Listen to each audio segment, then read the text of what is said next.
Je vous salue une fois encore de plus dans le précieux et puissant nom de notre Seigneur et Sauveur Jésus-Christ. C'est une joie, c'est un réel plaisir pour moi de vous retrouver encore dans cet autre enseignement.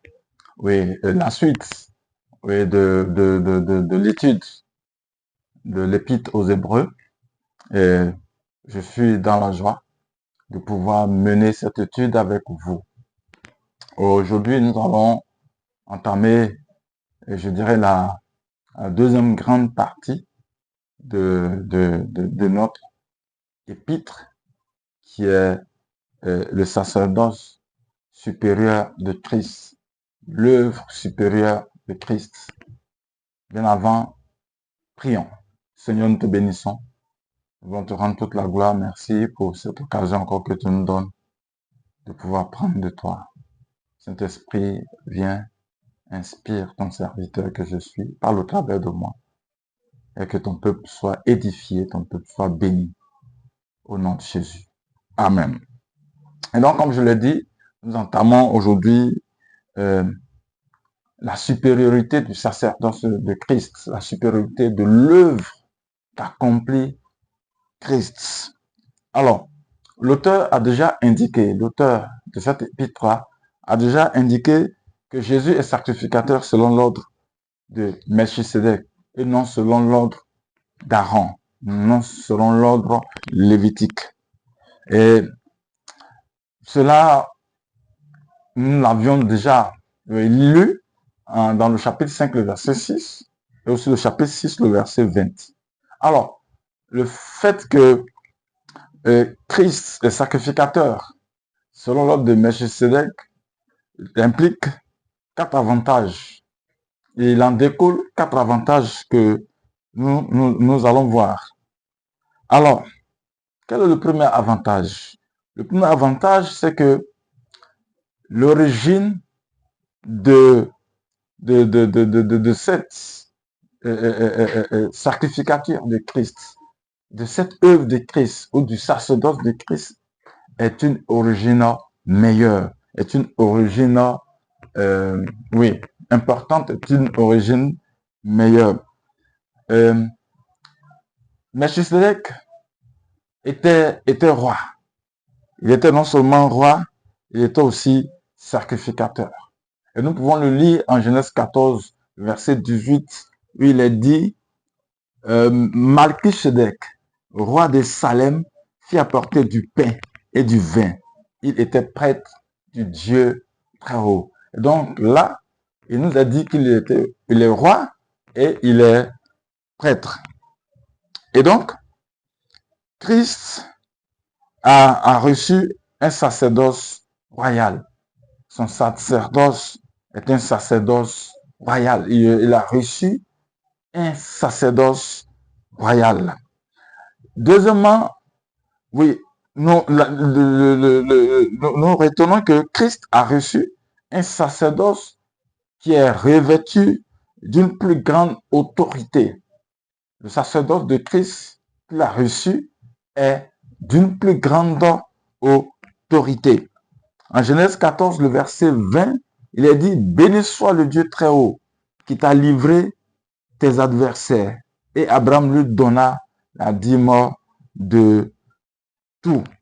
Oui, bien aimé, lorsque nous lisons Hébreux 7, le chapitre 7 du verset 4 au verset 10, oui, nous voulons rapidement rappeler que cette deuxième grande partie sera contenue dans le chapitre 7, du chapitre 7 au chapitre 10 du livre des Hébreux.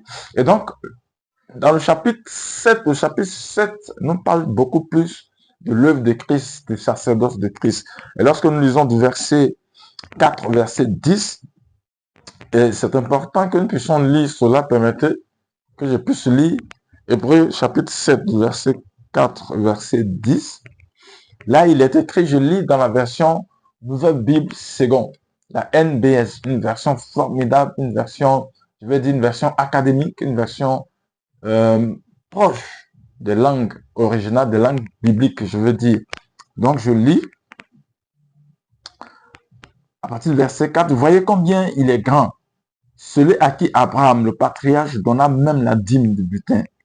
Ceux des fils de Lévi qui reçoivent le sacerdoce ont, d'après la loi, le commandement de prélever la dîme sur le peuple, c'est-à-dire sur leurs frères, qui sont pourtant issus des reins d'Abraham. Mais lui, qui ne figure pas dans leur généalogie, il préleva la dîme sur Abraham. Il bénit celui qui avait reçu les promesses. Or, c'est sans contredit l'inférieur qui est béni par le supérieur. Et tandis qu'ici, ce sont des humains mortels qui reçoivent les dîmes, là, c'est quelqu'un dont on atteste qu'il est vivant. Enfin, Lévi qui reçoit la dîme, là pour ainsi dire payé par Abraham, car il était encore dans les reins de son père quand Melchisedec alla à la rencontre d'Abraham. Alors, bien aimé, on retient ainsi que l'auteur fait ressortir que Lévi était encore dans les reins d'Abraham et Abraham a payé la dîme à Melchisedec. Ce qui voudrait dire que, de façon implicite, c'est Lévi qui a payé la dîme. Alors, nous savons tous que dans le sacerdoce lévitique, dans l'ancienne alliance, la dîme était payée par le peuple au sacrificateur. Et on se rend compte que Abraham, lui, a payé la dîme à Melchisedec, ce qui voudrait dire que Melchisedec est au-dessus de lui. Ce qui voudrait dire que l'autorité de Melchisedec est au-dessus de l'autorité d'Abraham, est au-dessus de l'autorité lévitique, de sacrificateur, oui, qui était issu de Lévi. Et donc, nous pouvons déduire, et l'auteur déduit clairement que le sacerdoce que Christ a reçu est un sacerdoce revêtu d'une plus grande autorité.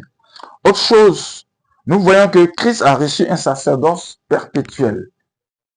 Le sacerdoce que Christ a reçu, c'est un sacerdoce perpétuel. L'œuvre de Christ est une œuvre perpétuelle. Ce n'est pas une œuvre limitée. Melchisedec est décrit comme étant sans père, sans mère, sans généalogie. On ne sait pas qui l'a engendré.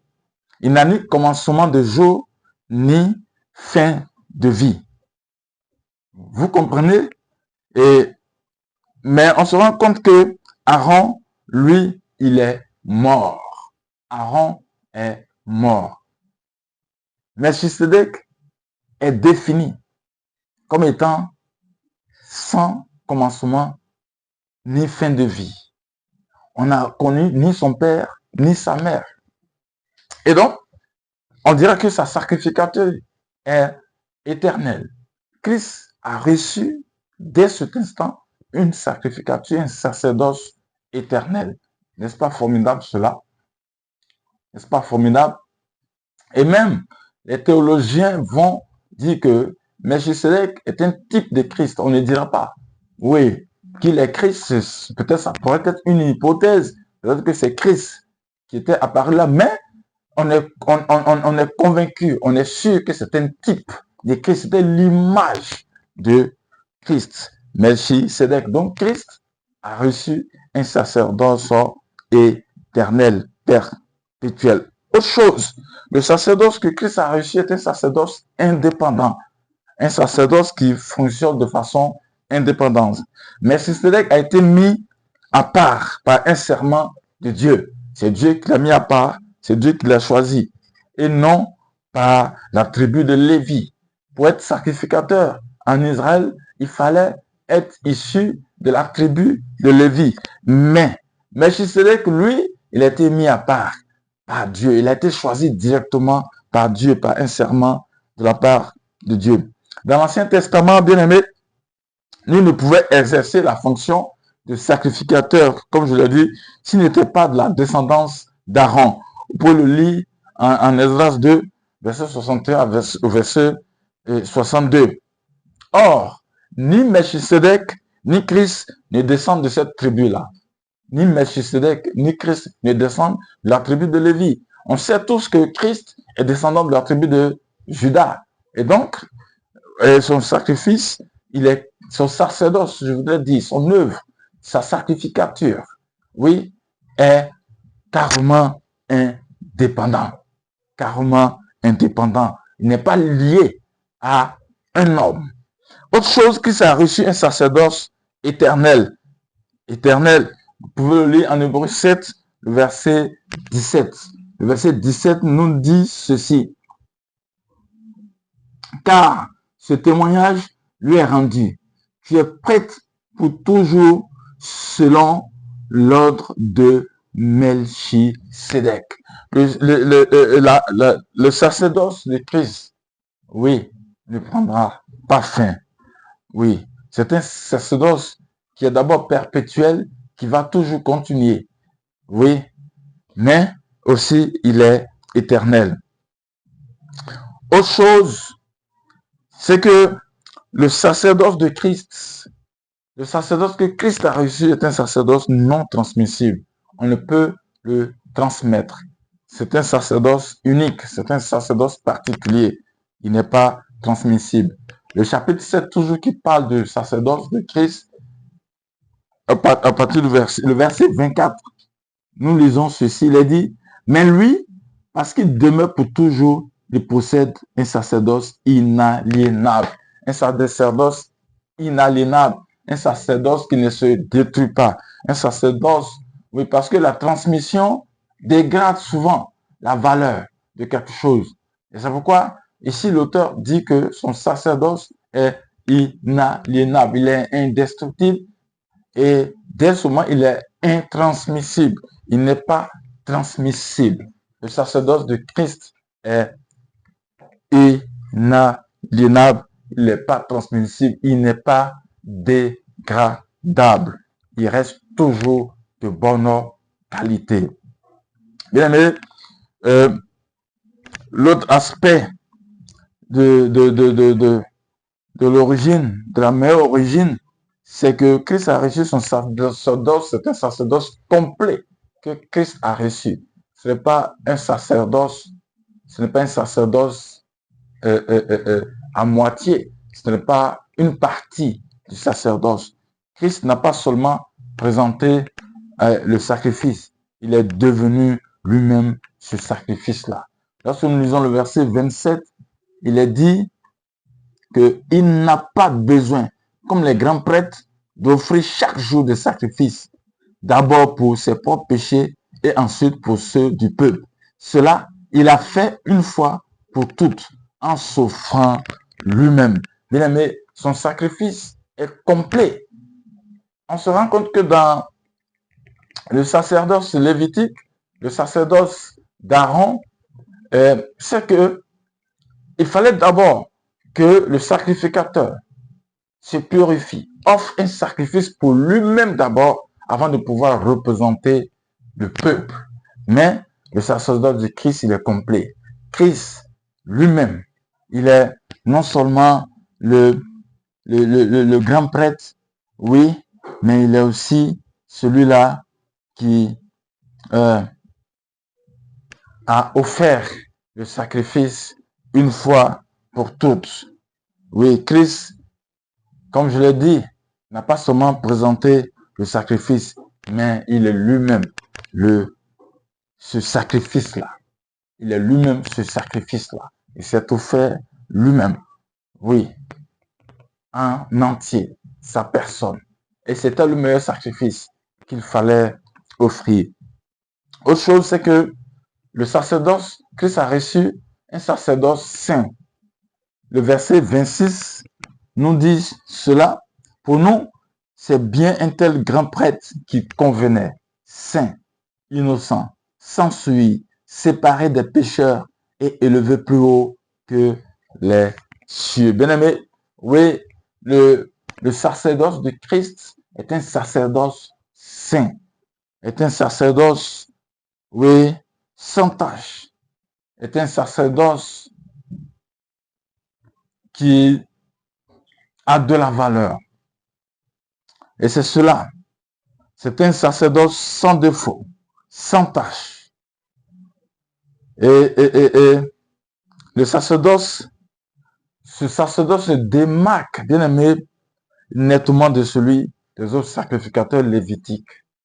Oui, comme on le dit, il n'y a pas match entre les deux sacerdoces, entre le sacerdoce lévitique et le sacerdoce, oui, de Christ, le sacerdoce selon l'ordre de Melchisedec. Souvent, le sacerdoce lévitique pouvait succomber à l'immoralité, pouvait succomber à l'idolâtrie. Mais le sacerdoce de Christ est un sacerdoce saint. Il est aussi un sacerdoce parfait. Un sacerdoce parfait. Bien-aimé, il est dit, c'est pour cela aussi qu'il peut sauver parfaitement ceux qui s'approchent de Dieu, par lui étant toujours vivant pour intercéder en leur faveur. Vous savez, ce verset est très souvent appliqué au salut des personnes qui ne connaissent pas encore Christ. Mais le contexte de ce passage ici nous suggère autre chose. Nous suggère que, oui, c'est plutôt pour la préservation de ceux qui sont sauvés, de ceux que Christ s'est acquis. Christ est mort sur le calvaire pour nous apporter le salut. Mais il vit aussi, oui, dans la gloire pour préserver notre salut. Et c'est important. Faisons référence à Romains 8, 34 et aussi à Apocalypse 1, verset 18. Bien-aimés, oui, l'œuvre de Christ nous offre le salut. C'est d'ailleurs cette œuvre, la seule, qui nous offre le salut. Le sacerdoce de Christ est supérieur au sacerdoce lévitique, est supérieur au sacerdoce d'Aaron. C'est le meilleur des sacerdoces. C'est le meilleur des sacrificateurs, Christ. C'est le plus grand des sacrificateurs. Il n'y en a point d'autre qui puisse être supérieur à lui. Et à ce niveau, j'aimerais, oui, interpeller, oui, nos serviteurs de Dieu, qu'ils comprennent que le plus grand sacerdoce, c'est celui de Christ. Notre sacerdoce en tant que serviteur est un sacerdoce limité, est un sacerdoce de mortel. Le sacerdoce de Christ est bien meilleur que le sacerdoce lévitique. Oui, c'est important de le comprendre et surtout de le savoir, afin que nous ne puissions pas nous enorgueillir quand Christ nous fait la grâce de pouvoir le représenter ici-bas. Nous sommes juste que des représentants et des représentants mortels du sacerdoce que nous accomplissons. Notre sacerdoce est limité. La mort nous frappe et notre sacerdoce, oui, prend fin. Notre sacerdoce, oui, est limité parce que nous sommes des êtres humains. Le péché peut nous envahir. Mais attirons plus l'attention des uns et des autres. Attirons l'attention du peuple de Dieu sur le sacerdoce de Christ, sur l'œuvre de Christ. C'est la meilleure des œuvres. C'est la meilleure des sacerdoces. Nous devons amener le regard des gens vers Christ et non pas vers nous. Parce que notre sacerdoce prendra fin. Notre sacerdoce n'est pas éternel. Mais le sacerdoce du Christ perpétuel, éternel, saint, parfait, complet. C'est ce sacerdoce-là qu'il faut présenter aux gens et qu'il faut valoriser. Bien aimé, le deuxième grand avantage, c'est la nouvelle alliance. Christ, il est venu sur terre, oui, dans l'accomplissement de son œuvre, il nous a apporté une alliance meilleure, la nouvelle alliance. Et Le chapitre 8 d'Hébreu nous parle, nous présente cette alliance-là. Il y a même là-bas une comparaison entre l'ancienne et la nouvelle alliance. Oui, l'auteur oppose, comme je l'ai dit, l'ancienne alliance à une certaine alliance de l'Ancien Testament. Oui, une certaine alliance. Parce que il ne s'agit pas de l'alliance qui a été conclue avec Abraham. C'est l'alliance mosaïque. Et la comparaison que l'auteur fait, il prend d'un côté l'ancienne alliance et d'un autre côté la nouvelle alliance. Pour lui, l'ancienne alliance est donnée par l'intermédiaire de Moïse. Et c'est clair. L'ancienne alliance est donnée par l'intermédiaire de Moïse. Et c'est une alliance conditionnelle. C'est une alliance conditionnelle. Vous pouvez, oui, lire cette conditionnalité-là en Deutéronome, le chapitre 28. L'intermédiarité de cette alliance, oui, se trouve, nous pouvons comprendre cela en Exode, le chapitre 19. Et la troisième des choses, troisième caractéristique de cette ancienne alliance, l'alliance mosaïque, c'est que elle fut incapable de procurer la justification.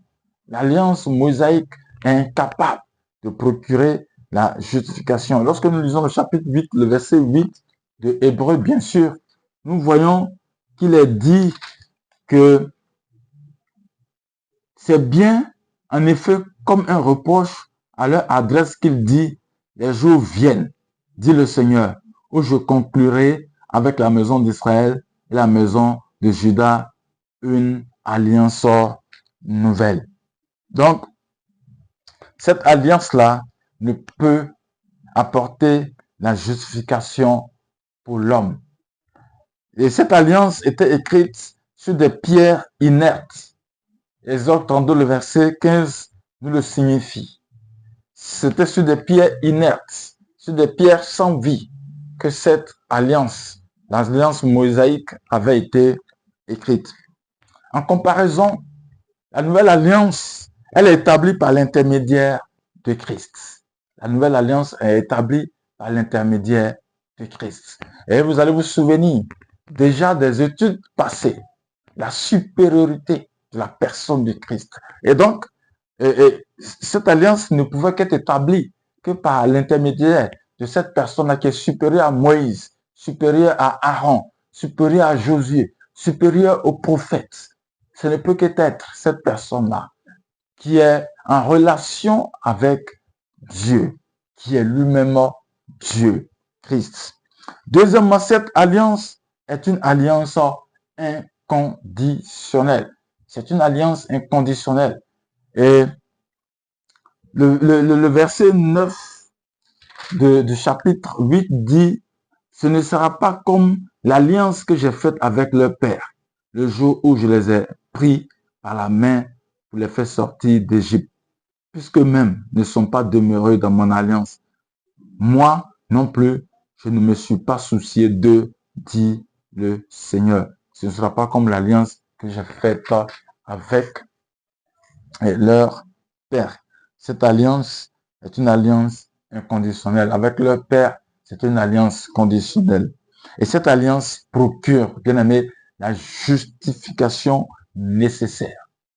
Tout ce dont nous avons nécessaire en tant que perdu, en tant que pécheur, pour être justifié, cette nouvelle alliance nous l'apporte. Le verset 11, toujours du chapitre 8, il est dit, et je lis, tout prêtre se tient à son poste chaque jour pour faire son service et offrir maintes fois les mêmes sacrifices qui ne peuvent jamais ôter les péchés.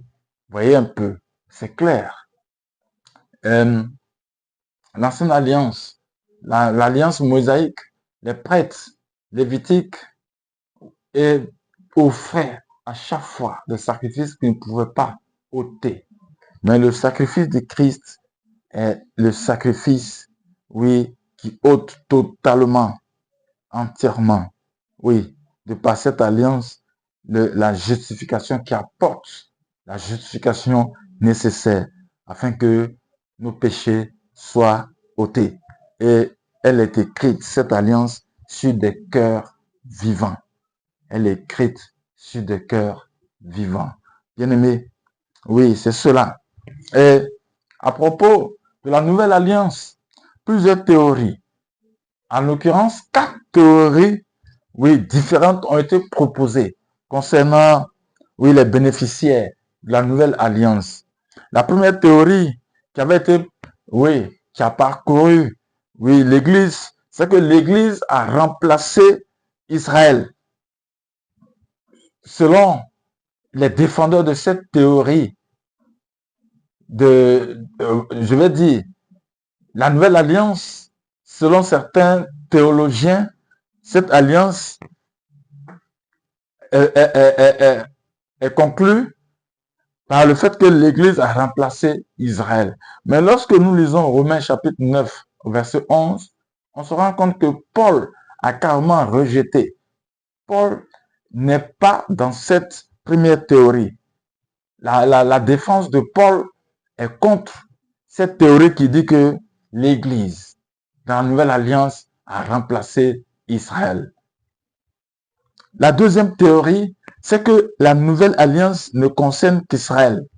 La nouvelle alliance ne concerne qu'Israël. Et là encore, cette interprétation n'est pas en accord avec Hébreux, le chapitre 8. Lorsque nous lisons le chapitre 8 d'Hébreux, on se rend compte que, oui, cette théorie-là n'est pas en accord avec ce chapitre-là. Alors, l'autre théorie, la troisième théorie, c'est qu'il y a deux nouvelles alliances. Deux nouvelles alliances. Une, oui, conclue avec Israël et l'autre conclue avec l'Église. Et la quatrième théorie, et c'est cette théorie-là que moi personnellement je partage, c'est qu'il n'y a qu'une seule alliance. Une seule alliance nouvelle qui est conclue avec l'Église et qui sera aussi conclue avec Israël à la fin, oui, des temps, mais qui est déjà conclue avec l'Église aujourd'hui par l'œuvre du salut, par l'œuvre que Christ a accomplie. Oui, c'est personnellement, je suis, oui, partisan de cette théorie. La nouvelle alliance a été conclue avec l'Église. Mais cette alliance, à la fin des temps, Israël va rentrer aussi dans cette alliance. Bien-aimé, oui, le chapitre 8 d'Hébreux nous parle de la supériorité de la nouvelle alliance sur l'ancienne alliance. Et c'est important pour que nous puissions saisir les avantages de cette nouvelle alliance-là. Une alliance conclue par Christ. Christ dont la personne est supérieure que tous ceux de l'Ancien Testament. Et donc, nous comprenons clairement que, oui, nous devons regarder à Christ. Nous devons nous tourner vers Christ qui, non seulement a l'œuvre, a le sacerdoce le plus élevé, le sacerdoce supérieur, oui, mais nous a apporté une nouvelle alliance conclue par son œuvre qu'il a accomplie à la croix pour nous. Bien-aimés, que le Seigneur nous aide. Oui, jusqu'à présent, nous sommes certainement dans la phase doctrinale de cette épître. Quelquefois, nous introduisons des applications. Mais à la fin de l'étude, nous allons donner, oui, l'implication de cette épître-là pour l'Église aujourd'hui.